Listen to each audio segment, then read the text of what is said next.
Allô? ايوه. Ouais, Charlie. Ça Ça va. va, toi? شوفوا تو مزال تو فيديو النبي خوريتو تو الشم تو ما حداش il pleut il paraît hein. Qu'est-ce qu'on va faire? C'est la période. Ah, vous n'avez pas encore fait la bracha sur le Baruch Aleinu? Bientôt, bientôt.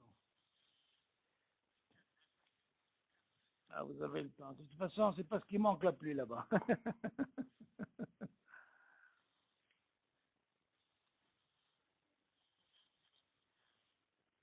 Baruch Aleinu, il a plu. Ah, voilà. Bon. Ok, bon. Ok, bon, David, ce qu'on va faire, comme je suis dans la semaine où je fais les Hazarot, alors je veux profiter avec toi, les Hazarot sur les Brachot. C'est très important parce que même avec qui j'ai étudié pendant 3 ans comme ma vie, je viens de le quitter aujourd'hui, je vais m'arranger avec lui peut-être que lui va peut-être faire le lundi parce que toi ça t'arrange que le dimanche, c'est ça? Bon, alors je vois parce que 2 cours suivis c'est un peu difficile, tu comprends? Hein, en hébreu et en français, alors tu exploses quoi. Bon, il m'a dit, c'est pas un problème, on va s'arranger. Voilà, moi, ce qu'on va faire, je suis en train de voir avec eux tous les klalim qu'on a appris sur les halachot. Et ça, c'est important. Donc, on va essayer de faire ce soir, avec l'aide de Dieu, les klalim dans les brachot. Et ça, c'est quelque chose que tu dois savoir et ça doit rester toute ta vie. Be'ezrat Hashem. Ok? Très important, ces klalim, dans les brachot. Alors, d'abord, commençons, on fait les Ilou Nishmat, Yehuda Ben Zohara, Nessim Ben Inès, Yitzhak Ben Ija, Rav Yosef Ben Gourgia, Rav Yoram Abergel, Rachel Batsara, comment il s'appelle ton beau-père?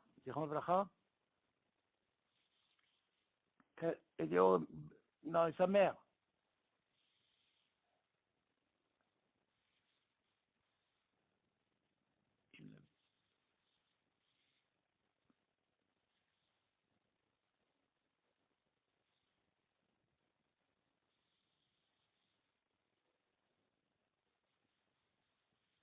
Elio Teste.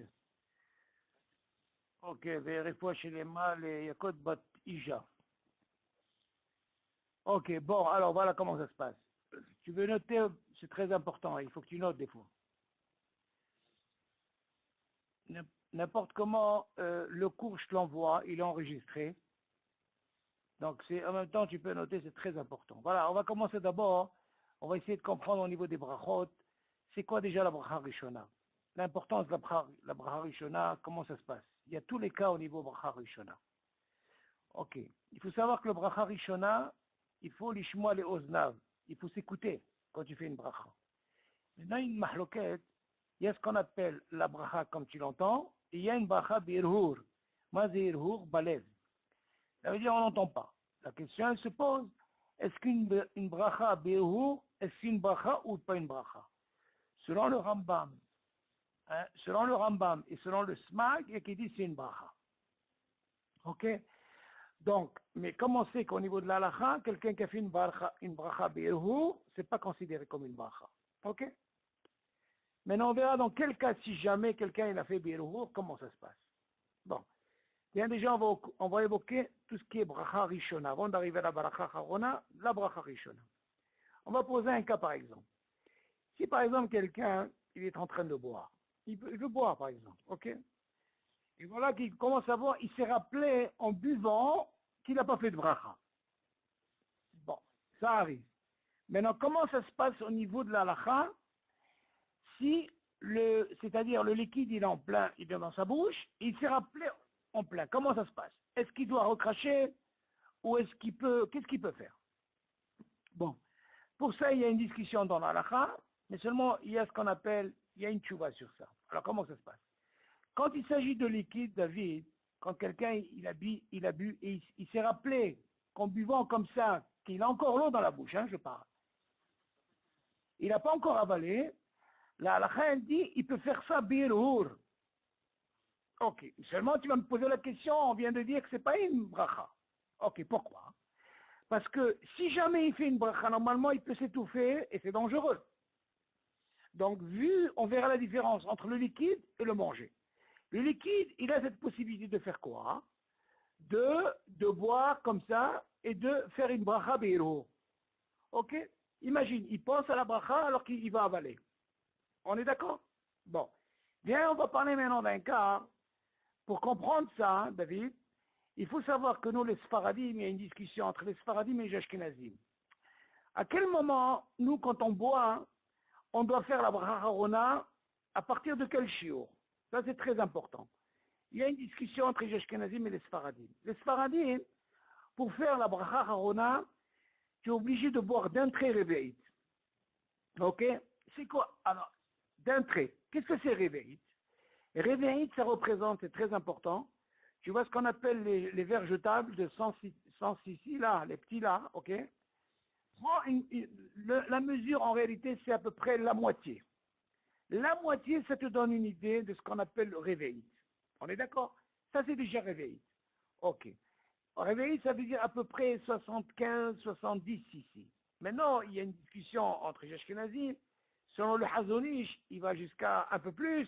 Mais seulement nous, les Sfaradim, on va arriver à peu près à la moitié. On est d'accord? Maintenant, arrange-toi à ce que tout le temps, si tu bois réveillite de Vataha d'un seul trait, tu es obligé de faire la bracha harona. On est d'accord? Ça, c'est une chose. Maintenant, la même chose pour le Geffen. Pour acquitter les autres, tu es obligé de boire des Vataha de réveillite. Même si tu prends une bouteille de cola, ok, devant toi, si jamais tu n'as pas bu d'un trait une fois réveillite, même si tu as bu un litre, tu fais rien du tout à la fin. Pourquoi? Parce qu'on t'impose de boire réveillite bevatahat. Ok? Si tu n'as pas bu bevatahat, comme le Geffen par exemple, quand tu fais qui douche, tu ne peux pas faire la bracha harona concernant l'eau, cola, ce que tu bois. On est d'accord? Du liquide. Maintenant, quelle différence il y a entre les Sfaradim et les Ashkenazim, si on est déjà là-dedans? Il faut savoir que les Ashkenazim, eux, ils vont pas selon le réveillite, ils vont sur une autre idée, c'est quoi? C'est ce qu'on appelle Derech Achilat Pras. C'est quoi Derech Achilat Pras? C'est ce qu'on appelle une mesure. Et cette mesure, elle est par rapport à un certain Zman. Et c'est quoi ce Zman? Il y a une discussion dans la Gemara qui dit entre 4 minutes jusqu'à 8 minutes le top. C'est-à-dire quoi? Que si jamais tu vois un Ashkenaz qui boit un café qui est chaud, ou de l'eau, si tu le vois faire une bracha à Harona, il ne faut pas t'étonner. Parce qu'on verra, nous, par la suite, que nous, ce qui est chaud, vu qu'on ne peut pas boire d'un trait, alors on ne fait rien du tout. La question se pose, pourquoi un Ashkenaz, quand il boit un café, il fait boire les fachos? C'est une question. La réponse, elle est comme ça. Eux, ils se basent selon, si par exemple, ce café-là, il a réveillite, c'est-à-dire qu'il a la quantité de réveillite, mais le boit en espace de 8 minutes, c'est le top, il peut faire bracha harona. On est d'accord? Alors eux, ils ne se basent pas que je dois boire d'un trait. Eux, du moment que le verre, il contient cette mesure qui est réveillite, et je bois ça en espace de entre 4 et 8 minutes, dans ce cas-là, je suis quand même hayab de faire bracha harona. Ça, c'est les Sfaradim, les Ashkenazim. Nous, les Sfaradim, ça ne marche pas. Tu es obligé de boire d'un trait. On est d'accord?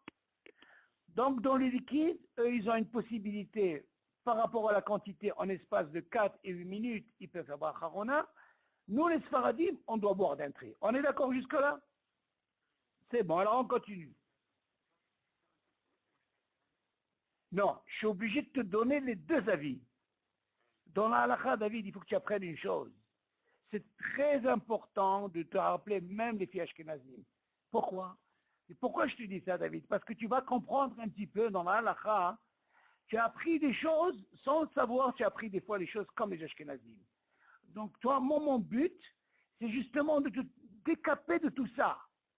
Tu vas comprendre pourquoi tu as appris comme ça. Mais moi, je suis obligé de t'amener la svara des svaradim. Est-ce que tu as compris, David? Ça, c'est important. Obligé. Dans chaque halakha, je suis obligé de parler comme ça. Ok. Alors maintenant, vu qu'on arrive à ce cas de, on a parlé, on revient à ce qu'on a dit, il a commencé, comme on a dit dans ce cas-là, il a bu et il s'est rappelé, parce qu'il n'avait pas le choix, comme on a dit, il ne pouvait pas recracher. Donc qu'est-ce qu'il a fait? Il a fait Beirhour. Ok. La question elle se pose, David, comment ça se passe que s'il a bu Beirhour, comme on a dit, il a fait Beirhour, il n'avait pas le choix de rejeter parce que c'est Mesoukan, dans ce cas-là, et voilà qu'il a bu d'un très réveil. Et voilà qu'il ne veut plus boire. Il avait que ça à boire, mais il a bu d'un trait. La question se pose, est-ce qu'il est quand même obligé de faire la barakha à Harona? Tu as compris ma question? Je répète, le cas où je t'ai dit, il a bu et il s'est rappelé en buvant. Donc il ne pouvait pas faire à haute voix. Il a fait à quoi? Beirhour. Mais il a bu d'un trait, il a bu réveil. Tu vas poser la question. Comme, tu as compris la question maintenant? Comment ça se passe maintenant? Et voilà, et maintenant il ne veut plus continuer à boire. Il avait que ça à boire. Qu'est-ce qu'il fait? Est-ce qu'il est obligé de faire Baharana, qu'un ou l'autre? C'est la question. D'après toi, il fait oui ou non?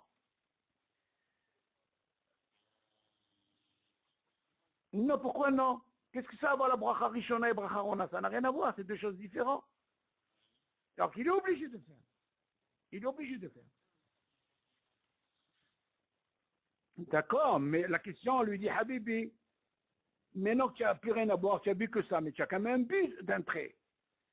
Alors là, elle dit, même si sa bracha rishona qu'il a fait, il a fait Beirur parce que c'était la sakana, hein, et il avait que ça à boire, mais comme il a bu d'un trait, il est obligé de faire bracha rona.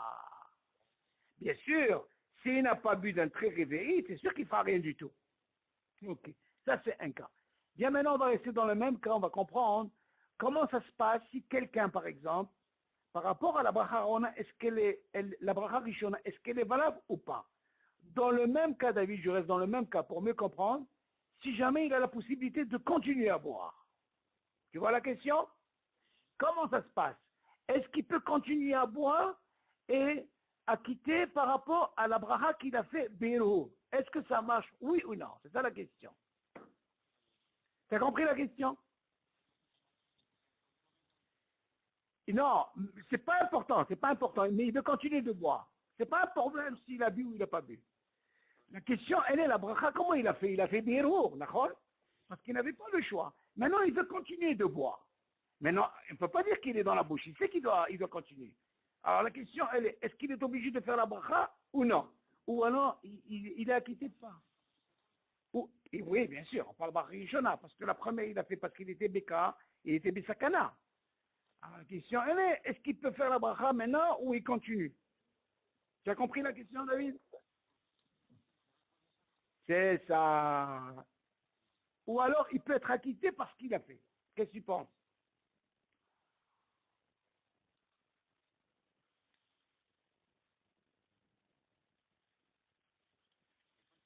Très bien. Ok. Betsuyan. Donc, il doit refaire la bracha. La question, pourquoi il doit refaire? Parce qu'on a dit que la halakha, c'est pas une bracha. Ok. Donc, si c'est pas une bracha, il fait ça. Maintenant, seulement, attention. On va lui dire, attention, c'est bien ce que tu fais. Mais seulement, qu'est-ce que tu as fait avant? Tu as fait un problème. Quel problème tu as fait? On considère que c'est pas une bracha. Alors, qu'est-ce qu'on lui dit? Avant, s'il veut continuer à boire, avant de boire, David, il est obligé de faire une takana. C'est quoi la takana? Il est obligé de réparer ce qu'il a dit à Beirhour. Alors qu'est-ce qu'il dit?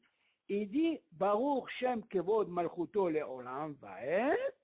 Et après, il dit la bracha. T'as compris, David? Pourquoi? Parce que comme il a dit Beirhour, on a dit que c'est pas une bracha. Ok? Donc le fait qu'il a fait ça parce qu'il était Besakana. Ok. Non, non, elle était valable pour quelqu'un qui ne peut pas continuer à boire. Tu as compris? Parce qu'il était de sakana. Maintenant qu'il veut continuer à boire, dans ce cas-là, tu vas me dire, mais s'il peut continuer à boire, dans ce cas-là, pourquoi il ne compte pas sur cette bracha qu'il a fait? Mais comment c'est que la halakha, ce n'est pas une bracha? Donc on lui dit, tu sais quoi, pour continuer à boire, tu es obligé d'abord les taken de ce que tu as fait.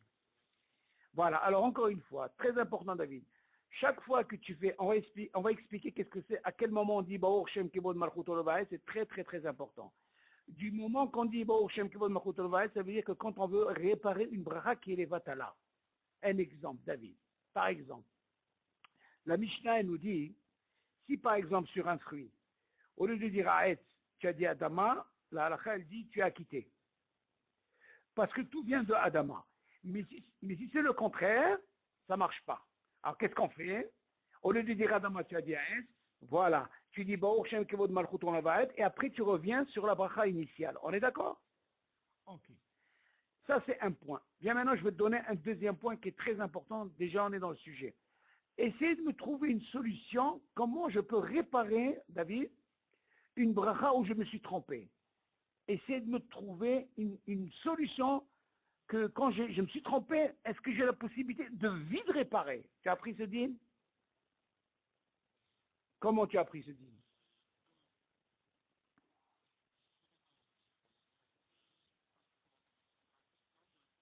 Non, très bien, très bonne question. Alors, deux possibilités.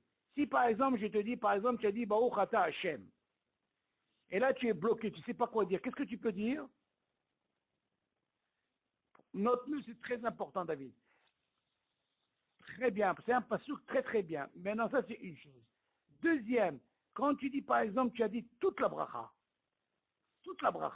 mais seulement tu as ce qu'on appelle un laps de temps pour que tu puisses réparer. C'est quoi ce lachon? C'est quoi ce lachon dans la halakha? On a vu ça dans les Sidurim. Comment on peut réparer? C'est un lachon qu'on dit. Alors écoute bien. Le lachon, on dit Shalom Alecha Rabbi. Ok. Alors comment tu le dis? Quelle façon tu le dis? Ça dépend de la personne. Comme tu le dis, l'âme de temps, si jamais tu arrives dans le cas où, au lieu de dire Adama, tu as dit Aes, et tout de suite tu t'es rappelé, tu as réparé comme le temps de dire Shalom Alecha Rabbi, ça marche. Tu as compris la question ou pas? Dans ce cas-là, tu n'es pas obligé de les taquiner, tu as réparé tout de suite. Alors, encore une fois, je répète, deux possibilités. Quand tu dis Baruch Ata Hashem, tu es coincé, tu dis la Medine Hokecha, tu apprends d'un pasouk. Et quand tu dis, par exemple, toute la bracha, et tu t'es tout de suite rappelé, tu te rappelles, Shalom Alecha Rabbi, ce là tu as vite réparé. Par exemple, tu as dit, Aet Adama. Ah, tu as réparé. Au même temps, dans ce cas-là, c'est pas considéré comme une prale batala, tu as réparé. Mais non, si jamais ce temps il a dépassé, dans ce cas-là, tu n'as plus le choix, tu oublies de dire Baruch Shem, Kevod Malchuto Olam Va'et, et après tu refais la bracha. On est d'accord?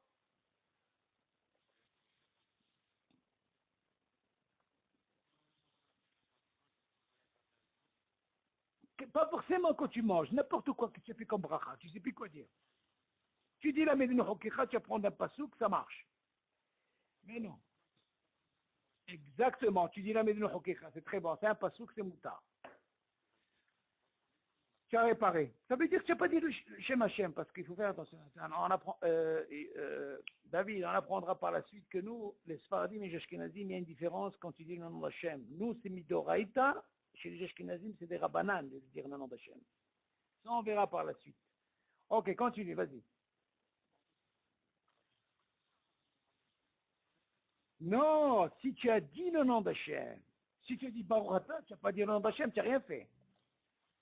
Non, il faut dire si tu as dit le nom d'Hachem. Bien sûr, c'est normal. Tu dis la Mélina Hokefa. Très bien. Voilà. Tu es tranquille. Non, c'est pas que tu refais. C'est pas que tu refais, David. Tu as dit un passage, tu ne sais pas quoi dire. Exactement. Tu n'as pas dit stam pour rien dans la chaîne. Voilà, c'est bon. Vas-y.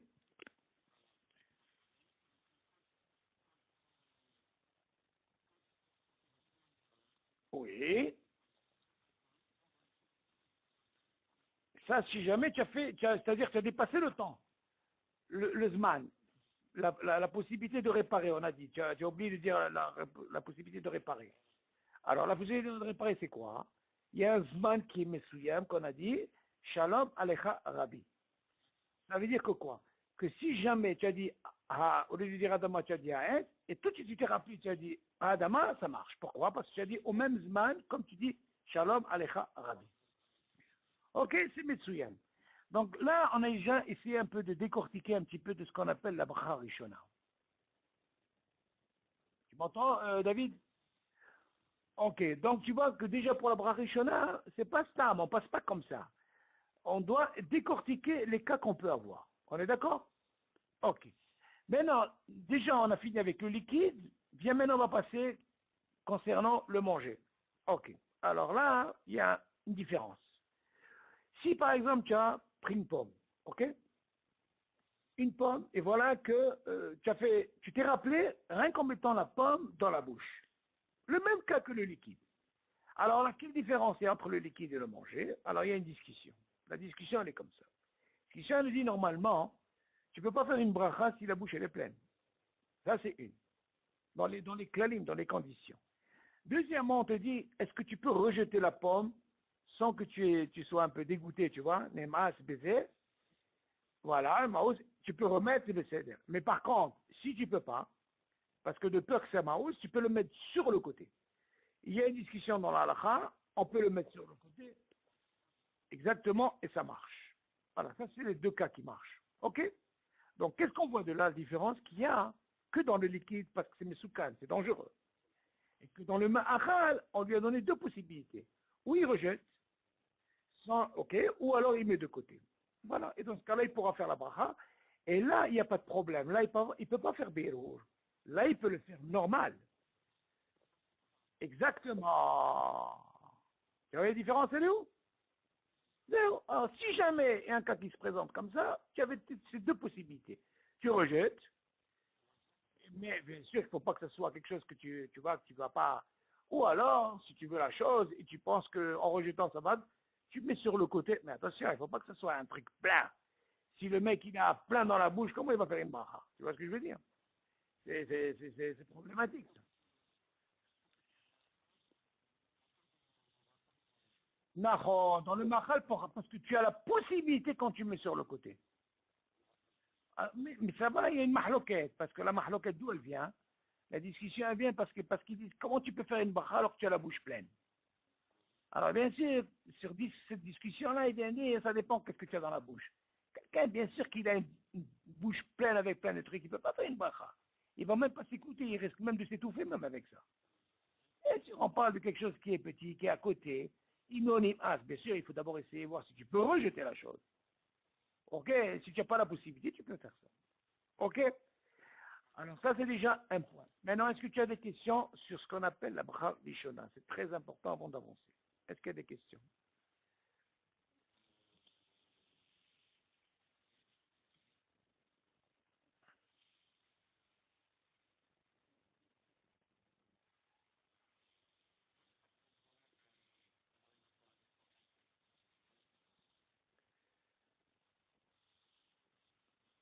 Donc, c'est bon. Ok, Kamouvan, alors, déjà, si on est là-dedans, David, pour finir la bracha rishona, c'est très important, comme j'avais dit même à Ilan, à Johan, c'est très important. Il y a une halakha dit comme ça. Est-ce que Stam, quand quelqu'un dit Shakol, on a ce nosah de Shakol poter et akol. Tu as entendu ça, toi? Seulement, il faut savoir, c'est pas les khatrila, c'est Bediavad. Il faut faire attention. Alors, on va expliquer qu'est-ce que c'est. Si déjà on est dans la bracha rishona, c'est très important. Par exemple, quand tu as un doute sur un fruit, c'est à Etz ou à Adama. Ok? En réalité, tu as un doute sur quoi? Sur la bracha. Mais tu sais que quoi? C'est un fruit. Il est ou à Etz ou à Adama, on est bien d'accord. D'accord. Mais seulement, en réalité, tu sais que c'est un fruit. Est-ce que d'après toi, exactement, mais le doute c'est quoi? C'est par rapport à la bracha. Alors justement, la Mishnah vient nous sauver, il est préférable de dire Adama. Ok, mais seulement si quelqu'un vient dire Shiakol, est-ce qu'il est acquitté? Bediavad. Alors pourquoi je te parle de ça? Parce que normalement, quand on vient voir le cas, chacun, quand on le voit par rapport à la mitziout, la réalité, on voit par rapport, c'est quoi le safek qu'on a? Là, on sait que c'est un fruit. Seulement, j'ai le safek de quoi? Ou un Etz ou un Dama. Je n'ai pas le truc de chez un col. Alors, dans ce cas-là, qu'est-ce que je fais? Comme je connais la halakha, je dis quoi? Si c'est quoi? Pour être acquitté, je dis Adama. Donc, je ne veux pas rentrer le chez Akol. Donc, dans ce cas-là, quand je rentre chez Akol, il est Bediava. Ok. Maintenant, par rapport à ça, si par exemple j'ai autre chose, pas le fruit, qui est aussi bien mésonote, quelqu'un qui ne connaît pas bien la halakha, là on peut lui dire, il a un safek dans ce, tu sais, comme ils vendent là les petits biscuits, les gâteaux, tu sais ce qu'ils vendent dans la rue. Là, quand il y a un safek, on peut lui dire, tu sais, même s'il a fait chez Alcool, il y a de ça. Pourquoi? Parce que là-bas, il ne sait pas exactement qu'est-ce qu'il y a comme ingrédient. Ça, c'est pas un fruit. Ça peut marcher à la rigueur. Tu comprends ce que je veux dire? Maintenant, il faut savoir que dans le deal, toujours, il faut savoir, ça c'est important, j'avais dit même à Yohan, Bezat Hashem, je vais vous envoyer des photos d'un livre que j'ai extraordinaire, et tu dis comment au niveau des brachot, comment on fait, et même la quantité, à quel moment et combien, machou, pelé, extraordinaire. Des fois, on ne sait pas. On ne sait pas ce que c'est 29 grammes. Comme j'ai dit à Yohan, je ne comprends pas. Tu crois que 29 grammes, c'est beaucoup? C'est rien du tout quand tu vois, surtout le pain. C'est rien, c'est tic-tac. Seulement quelqu'un qui ne connaît pas la mesure, oh, il voit, qu'est-ce qui se passe? C'est à la chôte, c'est quelque chose qu'on fait tous les jours. C'est ça où on va nous dire, Habibi, qu'est-ce que tu as fait toute la journée? Tu as fait des brachot, et des brachot tu as fait. Tu ne connais pas tous ces dynimes, c'est là où on va te dire. On ne va pas te parler d'une gmara, d'un pile-poule, de là, on va te dire, Habibi, tous les jours tu fais ça. On est d'accord, David? C'est ça où on va te juger, dans ces trucs que tu fais tous les jours. Pas dans un pile-poule de ça et de ça. Parce que toute la matara d'un pile-poule, d'une gmara ou d'une mishnah, c'est pour arriver à quoi? C'est pour arriver à la halakha, on est d'accord? Mais la halakha, justement, c'est quelque chose de quotidien, les halakhot, les brachot. Surtout les brachot, c'est tellement important. OK? Donc maintenant, on revient sur le truc là. On a dit que par rapport à ce chiour-là, si on vient par exemple maintenant par rapport à la... Comment t'expliquer ça? Justement, là, ce qui se passe, chaque fois quand tu achètes des trucs, il faut voir d'abord quand il y a hita. Hita, c'est ce qu'on appelle du blé. Seulement, il y a du blé de maïs. Donc le blé de maïs, c'est pas mésonote. C'est quoi? C'est chez Alcool. Donc il faut faire attention. Donc il faut toujours voir ce qu'on appelle les ingrédients. La halakha vient dire, si déjà il y a une quantité de farine, ok, une petite quantité, déjà elle est digne de mésonote. Pourquoi? Parce qu'on va apprendre plus tard qu'on voit que la force de mésonote, on verra même dans le tafel Veika, il a un potentiel. Les 5 céréales, ils ont un potentiel dans la halakha.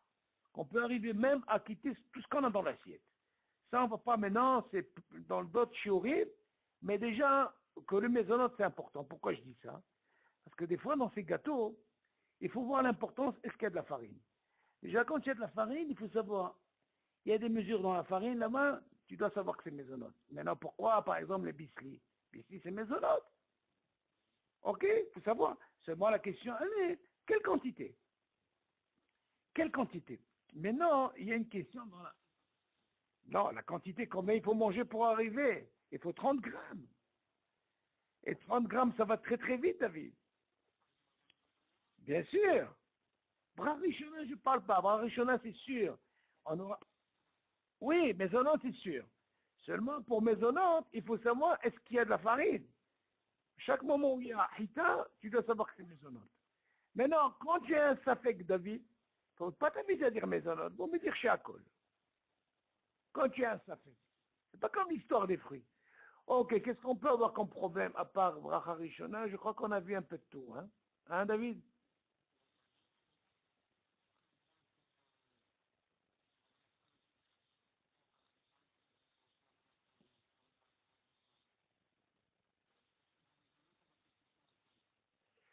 Toi, tu poses la question par rapport à la Harona, c'est très très important. Toi, tu dis, est-ce que Boré Fachot, il la quitte à la Mehia? Ça marche pas.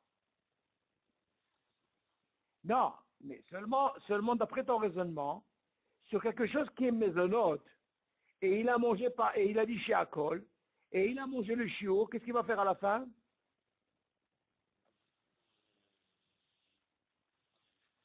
Laquelle? Boré Fachot? Quoi? Et alors pourquoi tu n'as pas fait Boré mésonote? Non, non, non, David, écoute-moi. Il faut savoir. À quel moment je dis mésonote? À quel moment je dis à la mehia? Si je fais mésonote, à l'exception du riz. Le riz, c'est un digne particulier. Mais là, comme j'ai un problème, la question elle se pose. Si sur quelque chose je fais chez Akol, je ne peux pas faire à la mehia. Ah, comment, même tu as mangé le chiot. Donc ça ne colle pas. À quel moment je vais faire la mihya si j'ai fait mes notes? Le cas où tu m'as dit, exactement. Voilà. Ah, la Khaïl dit, si on est déjà dans le riz, pourquoi le riz on lui a donné le dîme de mésonote? Oui, mais pourquoi on lui a donné le dîme de mésonote pour le riz? Pourquoi? Et pourtant, il ne fait pas partie des 5 céréales. Parce que la Gemara, elle dit, Houmezine, il rassasie. Vu qu'il rassasie Houmezine, la Gemara, elle dit, alors dans ce cas-là, on lui a donné le dîme de quoi? De mésonote. Mais c'est à la fin, on ne peut pas faire à la mihya. Pourquoi on ne peut pas faire à la mihya? Parce qu'il ne fait pas partie des 5 céréales. C'est le seul qui est exceptionnel. OK? Exactement. Non, on fait mésonote. Mais on ne fait pas à la mihya. Mésonote, c'est la première bracha. Et la bracha, on n'en fait pas. Mais non, pourquoi je te dis ça? Parce que si tu me dis que sur quelque chose qui est mésonote, au lieu de dire par exemple, mésonote, tu as dit shiakol, et tu as mangé le chiour, tu ne peux pas dire à la mehia. Ça marche pas? Tu as compris ce que je veux dire? Je répète, si quelque chose normalement c'était mésonote, tu t'es trompé, tu dire mésonote, tu as dit à la mehia, tu as dit shiakol. Et à la fin, qu'est-ce que tu as fait? Pourquoi tu as fait à la mehia? C'est pas bon, ça ne coïncide pas par rapport à la première. Par contre, ce que tu dis, c'est une sheila dans la halakha. Comment ça se fait si quelqu'un s'est trompé dans la bracha? Il s'est trompé, c'est pas la même chose. Et on lui dit, tu sais quoi? Il a fait shiakol. Tu peux me dire, Bedi Avad, il y a ça. Aval, il est obligé de faire la mihya. Tu as compris la différence, elle est où? Il s'est rappelé après, il s'est rendu compte après. Donc tu peux compter sur la bracha Rishona qui est pour... Oui, bien sûr, c'est la mangé du chiot. Dans ce cas-là, qu'est-ce que tu peux faire? Tu peux compter sur la bracha Rishona que tu as fait Bedi Avad, shiakol au lieu de faire mésonote. Et après, il savait que... Oui, et après, tu peux faire la mihya. Pourquoi? Parce que ça, c'est Bidi Avad, par rapport à la bracha Rishona. D'accord? Ça, tu peux, si ça t'arrive. Mais encore une fois, David, c'est mieux de faire la bracha par rapport, bien sûr, de vérifier qu'est-ce qu'on prend, qu'est-ce qu'on mange. Ça, c'est très important, les brachot. Nous, on est tellement strict dans les brachot parce que chez nous, il faut savoir, les Sfaradim, le Shem Hashem, il est midoraita. Je vais m'expliquer pourquoi. Selon Jishkenazim, c'est pas midoraita de dire le nom d'Hachem, c'est des rabbanan. Tu vas me dire, mais prouve-moi ça. Ben, c'est très simple, David. Regarde. Par exemple, aujourd'hui, c'est Ta'anit. C'est un jour de jeûne. Ok, David? Ok. Nous, par exemple, imagine, on te dit, aujourd'hui, c'est Ta'anit. Tu as pris un gâteau. Voilà que tu viens de mettre dans la bouche, tu t'es rappelé que c'est Ta'anit. Et tu as fait toute la bracha. Qu'est-ce que tu fais? Je te pose la question. David, je te donne un gâteau, ok? Tu as fait toute la bracha et tout de suite après, tu t'es rappelé avant de mettre dans la bouche. On te dit, tu sais quoi, aujourd'hui c'est le jeûne. Qu'est-ce que tu fais? Tu as fait toute la bracha. Qu'est-ce que tu fais d'après toi? Non, non, monsieur, non, monsieur. Alors écoute bien. Nous, écoute bien. Nous, quand c'est un cas comme ça, tu as fait une bracha, même si c'est le ta'anit, parce que le ta'anit, il est tzibour, c'est des rabbanan. Et dire le nom d'Hachem, c'est midoraita. Alors on te dit, un cas comme ça, tu goûtes. Attention, ne t'amuse pas à manger toute la tarte. Parce que tu ne savais pas. Le fait que tu as dit le nom d'Hachem, tu as tout dit, tu n'as pas pu, comme on dit, la médéne hokecha, comme on a dit, tu as dit toute la bracha. Là, ce n'est pas une question que tu t'es trompé. Là, c'est quelque chose, tu es conscient seulement, tu t'es rappelé que quoi? Que c'est le jeûne. Nous, les Sfaradim, on goûte. On goûte, mais c'est où? Qu'est-ce qu'ils font nos frères Ashkenaz? Ils ne goûtent pas. Qu'est-ce qu'ils disent? Baruch Shem Kevod Malchut Olam. De là, tu apprends que quoi? Que nous, dire le nom d'Hachem, c'est Midoraita, et chez eux, c'est des Rabbanan. Encore un cas. À quel moment on est à quitter les deux? Et rien qu'à Kippour. Pourquoi à Kippour, s'il nous arrive le même cas, on ne goûte pas? Parce que les deux, ils sont Midoraita. Alors que eux, la même chose, rien que dans ça. Aval Ta'anid normal, Par exemple, Avdallah. L'Avdallah, c'est pas encore fait l'Avdallah. Mais tu as pris un gâteau. Tu goûtes. Tu goûtes parce que tu as fait la bracha. Pourquoi? Parce que c'est des rabbanan, tous les ta'anit. Ok? Donc il faut faire attention. Les sfaradim, c'est très très important pour nous ça. Ok? Alors on continue. Donc on a fini à peu près, je crois, Bracha Rishona, je crois qu'on a tout décortiqué. Hein? Ou est-ce qu'il y a encore une autre question? Bracha Rishona, qu'est-ce qu'il peut y avoir encore? Non, je crois qu'on a vu tous les cas. Le truc de Blia, et ça, on a fait ça, on a fait ça. Ok. Bon, maintenant, David. Oui. Oui.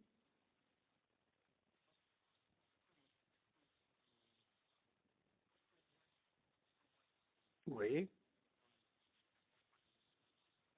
Alors, très bien. Ok. Alors, je vais t'expliquer maintenant. Bonne question. Oui. Qui a incorporé le Geffen? Qui a incorporé le Geffen? Non.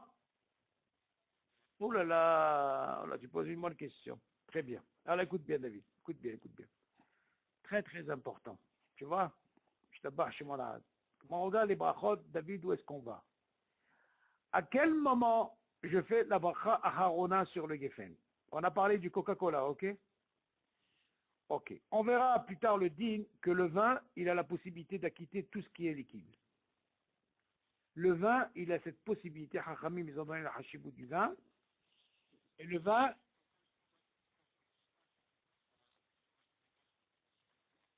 non.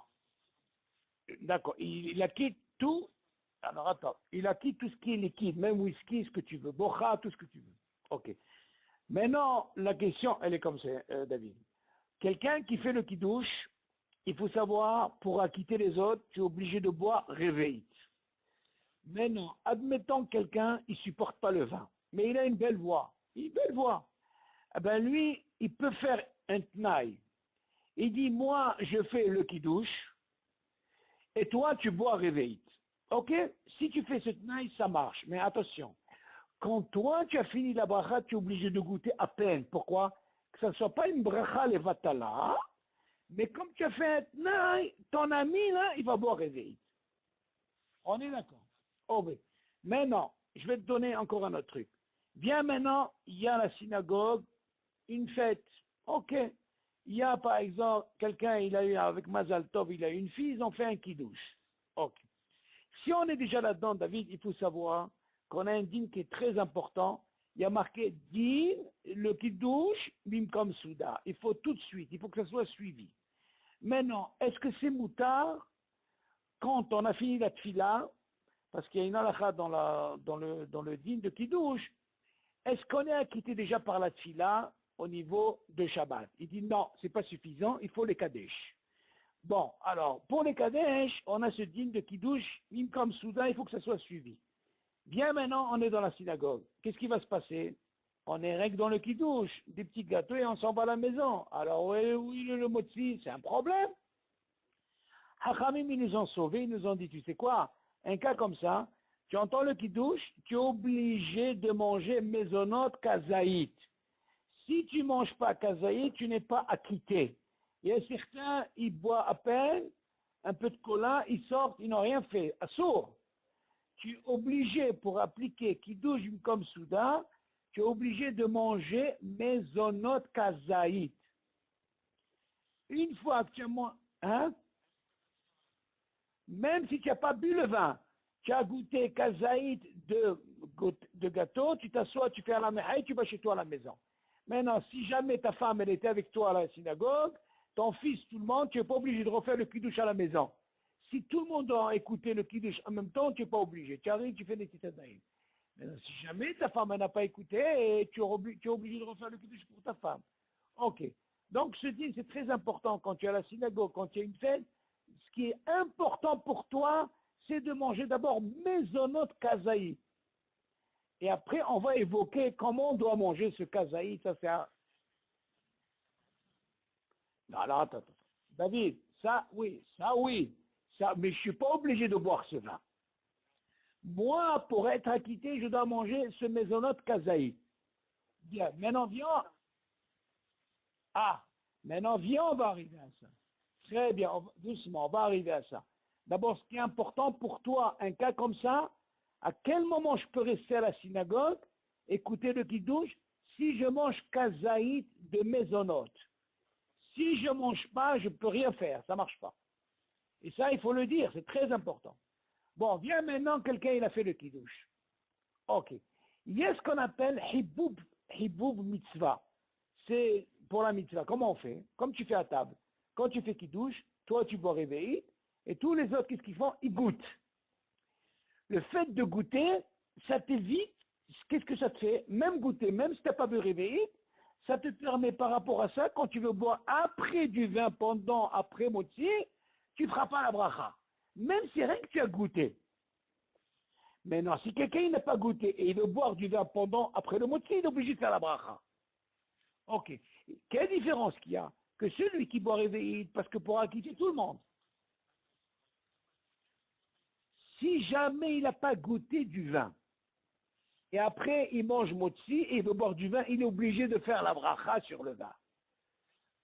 Même s'il a écouté le kiddush, il faut ce qu'on appelle goûter du kiddush. Alors pourquoi je dis ça? De la même façon que quand il y a un kiddush à la Bet Knesset, tu m'entends? Et lui, il a rien que seulement écouté le kiddush, il n'a pas bu le vin, et il veut boire mésonote, il a commencé par mésonote, il n'est pas obligé de boire son vin. Et il veut boire du coca, il est obligé de faire shakol. Mais non, s'il avait goûté le vin, et il veut boire du cola, il ne fera pas la bracha. On est d'accord? Ça, c'est très important. Maintenant, concernant la bracha harona, celui qui a goûté à peine le vin, eh ben, il ne fera pas bracha harona sur le vin. Pourquoi? Parce qu'il n'a pas bu réveillé. Mais c'est normal, David. Attends. Qui c'est qui fait bracha harona? Attends. David. Il y a deux choses que tu dois savoir. Celui qui a fait le kiddush, qu'est-ce qui se passe? Il veut acquitter tout le monde. Lui, pourquoi il a fait la bracha harona sur la Geffen? Parce que lui, il est obligé parce qu'il a le réveil. D'accord, mais seulement il peut acquitter qui? Rien que seulement quelqu'un qui a bu réveil de Geffen. Mais quelqu'un qui n'a pas bu de réveil de Geffen, il n'est même pas obligé de l'écouter. Pourquoi? Parce qu'il n'est pas concerné.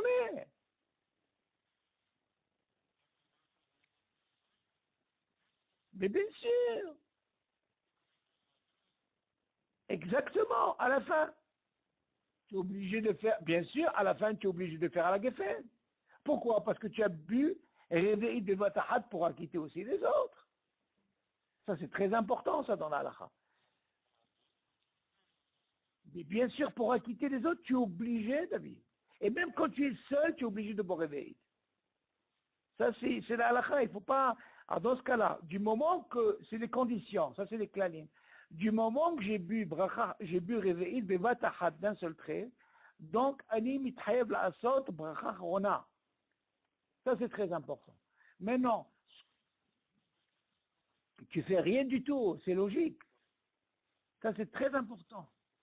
Bien sûr qu'on ne peut pas. Assourd.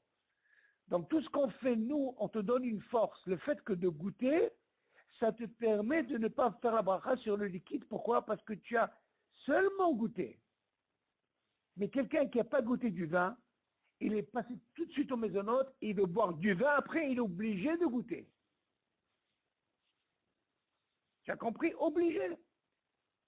La question se pose au niveau de la halakha. Hein. Il y a qui disent que normalement, quand il fait le kiddush, il doit penser à acquitter le vin qu'il va boire pendant la séouda. Mais ça, c'est une grande mahloquette dans la halakha. Pourquoi? Parce qu'on dit, ici, quelqu'un ne supporte pas le vin. Alors, comment ça se passe au niveau de la halakha? Alors, on dit, comme le robe de Bnei Adam, ils sont habitués à boire du vin pendant le repas, même s'il n'a pas pensé à quitter le vin qu'il va boire, il ne fera pas la bracha. Ça fait barot leakel. Pourquoi? Parce qu'il a l'habitude de boire pendant le repas. Ok? La question, elle se pose pour quelqu'un qui n'a pas l'habitude. Ok?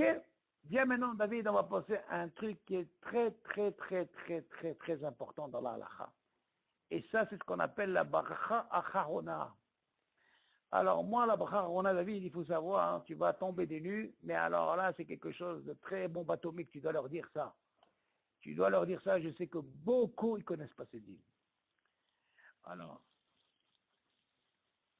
vas-y. Oui.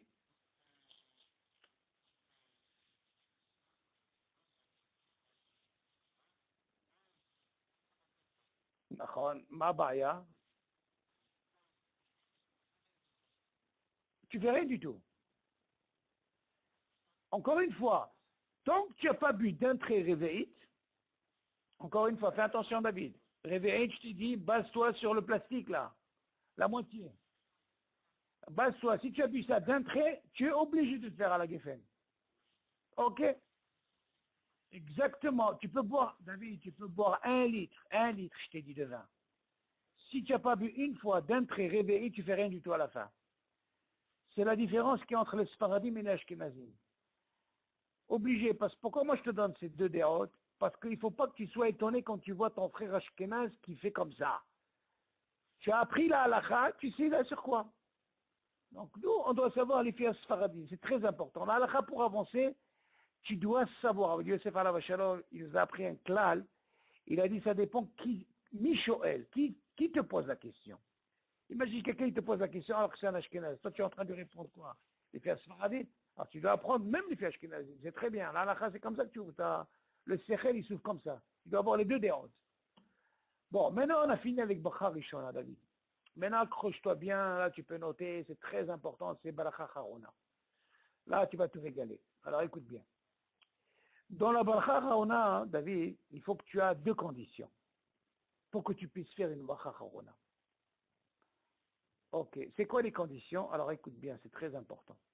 D'abord, tu dois boire ou manger kazaït ou réveillite. On est d'accord? Pour le liquide, David, c'est pas un problème. On va se contenter que une condition. C'est quoi? De boire d'un trait réveillé. Ok. Maintenant, ça c'est liquide. Mais ce qui est mangeable, c'est-à-dire le truc qu'on mange, là on te demande deux conditions. Alors c'est quoi? Tu peux noter les deux conditions, c'est comme ça. Première condition, dans le réveil, c'est d'un trait réveillé, d'un trait, le chiot. Non, non, non, non. Tant que tu bois, c'est pas un problème. C'est pas un problème. Maintenant, ce que tu poses comme question, David, je ne veux pas aller plus loin. Ça va venir dans les autres cours. On va voir comment ça se passe, le Zman, il coule. C'est un Zman qui est de 72 minutes, mais ça, je ne veux pas aller trop vite. Ça, je préfère aller doucement parce qu'une halakha, elle ne rentre pas comme ça. On va déjà décortiquer ce qu'on fait tous les jours. Dans le mashki, il faut boire réveillé de vatahat pour faire la bracha rona. Ça, c'est la condition, selon les Sfaradim. Zéro. Bon, si déjà on est là-dessus, David, tu sais bien que normalement, ce qui est chaud, on ne fait pas. Pourquoi? Parce que jamais tu bois réveillé. Mais si jamais il t'arrive un jour que tu as bu un café, il s'est refroidi, tu as bu réveillé de vataha, tu es obligé de faire harona. C'est normal. Exactement, c'est pas l'habitude. Très très bien. Ça justement, une fois, Al-Vashalam, Rav Yosef, il a dit dans un cours, il y a des Ashkenazim, qu'est-ce qu'ils font? Ils attendent qu'ils refroidissent pour la mahloquette, et après ils boivent d'un trait. Alors il a crié, il a dit quoi? C'est pas le derech hashtia. Ça se fait pas. Ok. Alors, tu as marqué? BSTD. Ok. Maintenant, on parlait de Ma'achal. Alors là, c'est très, très important. Ok. Dans Ma'achal Bracharona, la plupart ne connaissent pas ce din. Ils connaissent ce din de, bien sûr, Kazaïd, qui est 30 grammes, mais ils ne connaissent pas ce din de Achilat Pras. Marc. Derech Achilat Pras. C'est quoi Derech Achilat Pras? C'est un certain temps pour remplir la deuxième condition pour que je puisse faire la bracha harona. Marque comme ça. En tout cas, le cours, il est David, si jamais tu as raté quelque chose, comme le cours, il est enregistré, tu vas réécouter. C'est pas un problème. Derech, ça s'appelle Derech Achilat Pras. D'où on apprend ce zman-là? On l'apprend dans Pessah. Tu te rappelles, dans Pessah, on dit, tu sais quoi, le kazaït, il faut le manger en combien? En 4, 7, 8 minutes. D'accord? Alors pourquoi on te dit ça? Ça s'appelle des rechachilat. Tu as vu pourquoi ce kazaït, on le mange vite? C'est des rechachilat. Pourquoi?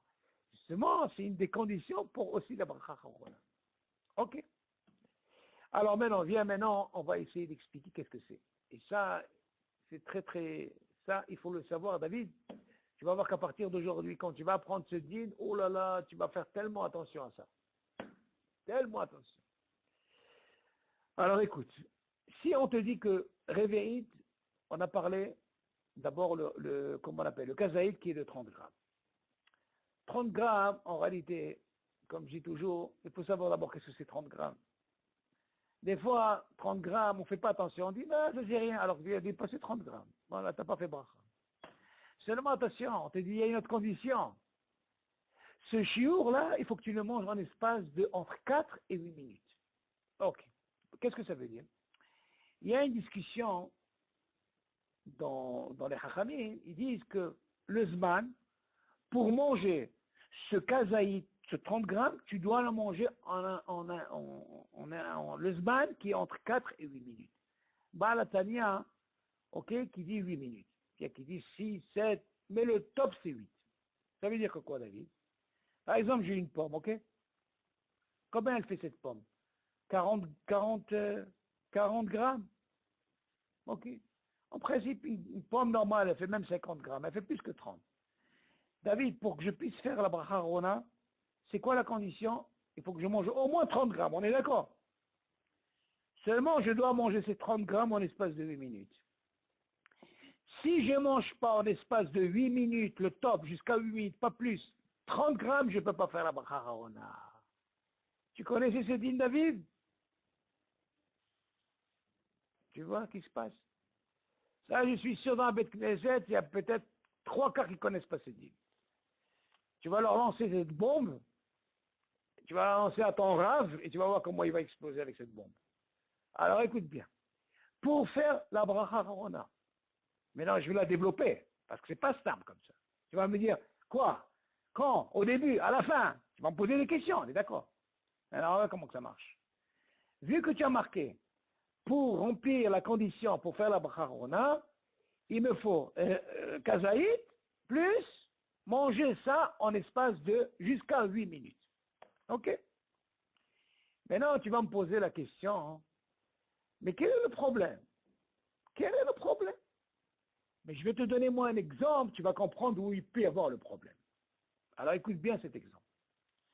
David, je te donne un gâteau, un croissant, écoute bien, hein. Je te donne un croissant de 30 grammes. D'accord? Rappelle-toi ces deux conditions, on est d'accord? Ok. Tu as fait maisonnote et tu as pris la première, comment on dit, la première bouche, c'est ça? Au bis, je ne sais pas comment vous dites. Hop, tu as mangé 15 grammes. Tu m'entends? Et voilà, un client il t'a appelé ou quelqu'un il t'a téléphoné. Tu m'entends? Et voilà que tu as parlé pendant 9 minutes ou 8 minutes. D'accord? Écoute bien, qu'est-ce qui te reste dans la main? 15 grammes. Tu as mangé 15, il te reste 15 grammes. Maintenant, qu'est-ce que tu as fait? Tu as continué à manger. Bien sûr, tu n'as pas fait de bracha. À la fin, on te dit, alors, mais tu as mangé 30 grammes en tout. Mais quel est le problème? Est-ce que tu as rempli de conditions? Ah, qu'est-ce que tu fais à la fin? Tu fais rien. Très bien. Kolakavod. Qu'est-ce que tu apprends de là? Tu apprends de là, hein, quand j'ai que 30 grammes, c'est un problème. Je dois intérêt à vite manger ça, jusqu'à 8 minutes. 8 minutes, c'est David. Normalement, c'est beaucoup. Yohann, il m'a dit, moi, je mange vite. Je lui ai dit, ah, ça, tu n'as pas un problème. Il m'a dit, je mange vite les croissants. Je lui ai dit, ça va, c'est pas un problème. Mais quand je lui ai posé cette question, il m'a dit, waouh, je lui ai dit, qu'est-ce que tu crois? Mais par contre, David, tu vas me poser toi la question. Toi, tu me parles de 30 grammes. Et dis-moi, et si j'ai devant moi 2, 3 croissants, qu'est-ce que tu me racontes? Alors là, David, écoute bien, quand je te donne ces deux conditions, c'est pas d'Afka au début, David. Moi, ce qui m'intéresse, arrange-toi à manger ces 30 grammes en espace de 8 minutes. Ça veut dire que ça soit au début, que ça soit à la moitié ou que ça soit à la fin, fais ce que tu veux. Rien qu'arrange-toi à dire, voilà, est-ce que j'ai mangé 30 grammes en espace de 8 minutes? C'est ça ce qui m'intéresse pour arriver à la bracha Harona. C'est pas d'Afka au début, David. Est-ce que tu as compris la condition ou pas? C'est ça qui m'intéresse. À quel moment, par exemple, regarde, au début j'ai mangé, ok? J'ai commencé à manger le gâteau. J'ai devant moi 100 grammes de gâteau. Au début, dès que j'ai fait la bracha maisonnante, j'ai mangé que 10 grammes, ok? Et j'ai parlé, voilà, 8 minutes ils sont passés. C'est pas un problème. Voilà qu'en parlant, après, vers la moitié, tu as pris un morceau de gâteau, et voilà, tu as mangé. Tu as mangé maintenant, même pas en 8 minutes, tu as mangé 30 grammes. Déjà pour toi, tu es tranquille. Après, tu as continué à parler, tu as mangé, c'est pas un problème. Nous, ce qui nous intéresse, est-ce qu'à un moment, tu as mangé 30 grammes pendant l'espace de 8 minutes? C'est ça que je vais te dire. Si tu as fait ça, alors dans ce cas-là, c'est rempli les deux conditions. Et dans ce cas-là, oui. Ah, tu as intérêt à manger ça en 8 minutes. Voilà. Alors moi, je dis tout ça tout le temps, je dis à mes cours, il est préférable. De la même façon, quand tu fais le motzi David, au début, c'est vrai que dans le motzi, il y a une she'ela, et quelqu'un qui n'a pas mangé 30 grammes au départ, là-bas, c'est un autre problème au niveau de la halakha. Pourquoi? Pourquoi c'est un autre problème? Parce que la Torah, elle te dit, ve'achalta, ve'savata ou ve'rachta. Sabbat, c'est mina Torah.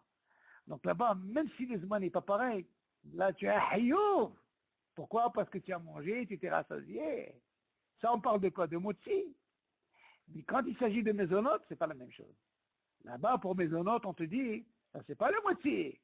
Ça, on te dit, il faut derech achilat pras habibi. Si tu remplis pas ces conditions, donc ce qui te sauve dans cette histoire, David, que ce soit au début, que ce soit au milieu, ou que ce soit à la fin, quand tu sais que tu dois clôturer, c'est-à-dire que tu dois faire la bracha Harona, tu dois lui dire, est-ce que j'ai mangé en espace jusqu'à 8 minutes, un 30 grammes. Ça, ce qui est important. Tu as compris le deal? Ça, c'est très important. Pour tout, très bien, David. Bien sûr, tu me l'as enlevé de la bouche, quand la cabote. Entre nous, David, combien de fois tu as pu faire des brachot? Entre nous, David. Combien? Dis-moi, combien de fois tu as pu faire cette erreur? Tu peux me dire combien?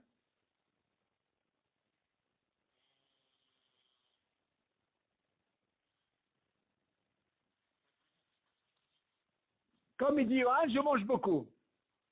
Je suis sûr que je mange le chiot. Quand la cabote, quand la cabote, quand la cabote. Quand la cabote. Il y a quelqu'un, il a voulu me dire, quand j'ai parlé de ça, j'ai parlé une fois j'ai parlé dans un Brit Yitzhak. Alors il y a un qui a voulu me dire, tu sais, ce que vous dites, c'est l'opachut. Je lui dis pourquoi? Il me dit, non, parce qu'il y a qui disent selon le nefah. Le nefah, c'est quoi? C'est ce qu'on appelle, attention, le nefah, il y a une mahloquette dans la Gemara. Est-ce qu'on se base sur le mishkan ou le nefah? Seulement le nefah aujourd'hui, il a un problème. Quand il y a ce qu'on appelle halal, un vide, comment tu peux dire, par exemple, je donne un exemple, tu connais les bombas qu'on mange? Eux, ils ont un vide là-dedans. C'est un nefah. Donc si par rapport à la mesure, c'est une boîte d'allumettes. Donc d'après le nefah, tu prends 3 bombas, tu es obligé de faire boire une chose. Alors que nous, on ne fait pas. Il en faut plus. Donc, je ne peux pas te baser sur le nefar. Pourquoi je te dis ça? Ce qu'il a voulu dire peut-être, si tu vas sur le nefar, quelqu'un qui a mangé, même s'il n'a pas mangé kazaït, mais le nefar, il est déjà, qui représente déjà la boîte d'allumés. Donc, je suis couvert par rapport au zbad. Mais la halakha, elle n'est pas comme ça. On se base quoi? Sur le mishkal. Donc, il nous faut 30 grammes. Si jamais quelqu'un te pose cette question comme ça, en général, c'est les Tunisiens qui posent cette question. Je sais que tu préviens les Tunisiens. Mais si jamais, hein? Mais bien sûr, Pessah, attention, il faut faire attention à Pessah pour le kazaït. Là-bas, il y a un dagish, tu es obligé de le manger en espace de 4-7 minutes. Il y a qui sont mahmirim, Shama. Attention, oui. Alors justement, c'est ce que tu es en train de parler sur le nefah, mais ça ne marche pas. Nous, ça ne marche pas. La halakha, elle tranche par rapport. C'est pour ça que je te dis, toi, tu prends avec les Tunisiens. Si jamais ils te parlent de ça, tu leur donnes l'exemple des bambas, tu vois. Tu dis, comment tu expliques? Même les gâteaux aujourd'hui, la plupart des gâteaux, ils ont ce qu'on appelle toqué là-dedans. Il y a ce qu'on appelle, il y a un creux, un vide. Ça, on ne le compte pas. Tout ce qu'on parle de néphar, c'est quelque chose qui est plein. Aujourd'hui, le néphar, comment tu marches le néphar? Il y a du vide, d'accord? Aznout, comment tu peux dire le nefa? Ça marche pas. Donc c'est un problème au niveau de la halakha. T'as compris, David? Alors, encore une fois, nous on va sur le Mishkan. Alors, encore une fois, c'est très important cette halakha, David. C'est très très important. Et ça, encore une fois, tu peux les akot et tarabim sur ça, tu peux pas t'imaginer combien tu peux sauver. Tu peux sauver et combien. Et il y en a beaucoup qui connaissent pas cette halakha. Ça s'appelle derech achilat pras. Sinon pas ces deux conditions. Attention à ce que tu as dit, tu as bien dit, c'est pas seulement pour mésonotes. Ça peut être aussi quoi? Pour une pomme, ou que ça soit, à l'exception de la ch'tia, on a dit que ce qui est liquide, c'est pas pareil. Liquide, c'est rien que réveil. Donc quand tu montes autre chose, arrange-toi à manger en espace jusqu'à 8 minutes, et 8 minutes c'est beaucoup quand tu manges un réveil. Tu comprends? Ça c'est très important. Voilà, pour ce soir, Baruch Hashem, je ne veux pas aller trop vite, mais déjà, ces dynimes-là, ils sont très, très, très, très importants, David. Ok, David? Alors, tu vas la réécouter, je vais t'envoyer le truc, et Baruch Hashem, dès que ça rentre ça, parce que tout le but, moi, de ce truc, c'est le Bracha Levatala. Fais attention, Bracha Levatala, ça nous coûte plus qu'un pile-poule de Gemara, ça je peux te le dire. Hein. Il faut d'abord ça c'est très important. Si tu connais bien ces halakhot, ce que tu fais tous les jours, au moins tu es sûr de ce que tu fais. Une Gemara, c'est un pile-poule, tu peux écouter, tu peux discuter, tu peux les dvakeah, ce que tu veux avec ton ami. Mais seulement pour une bracha, qu'est-ce que tu vas dire à Kadosh Baruch Hu? Hein?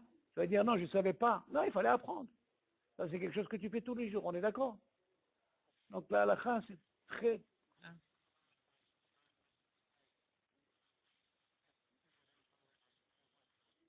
Oui, avec le shiur.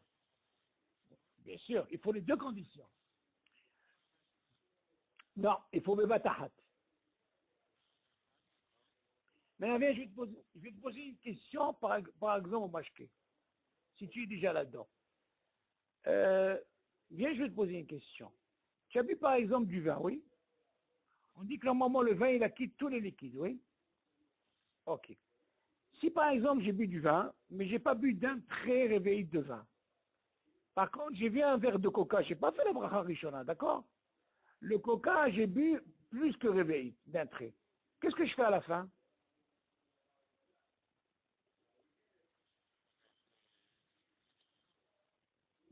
Pourquoi la mihya? Qu'est-ce qu'il y a la mihya? C'est du vin, c'est pas la mihya.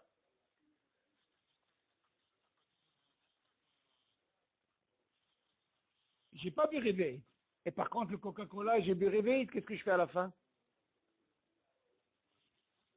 Pourquoi la mihya? Qu'est-ce qu'il y a la mihya? À la geffen? Pourquoi boire les fachottes?